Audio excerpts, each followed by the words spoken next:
Homemade chocolate sauce recipe.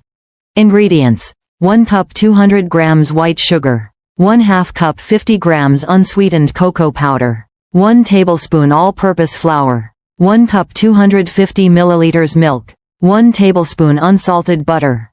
Instructions. 1. Sift dry ingredients. In a bowl, sift the cocoa powder and flour to remove lumps, then whisk together. 2. Combine with sugar. In a saucepan, add the sugar and the sifted cocoa flour mixture. Mix well until fully combined. 3. Add milk. Gradually pour in the milk while stirring continuously to create a smooth mixture. 4. Cook on low heat. Place the saucepan on the stove over low heat.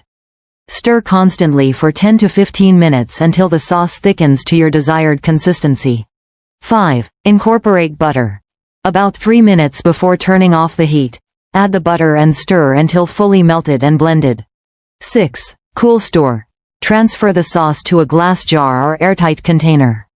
Let it cool, then refrigerate for later use. Enjoy drizzled over ice cream, pancakes, or desserts. Chocolate sparkles.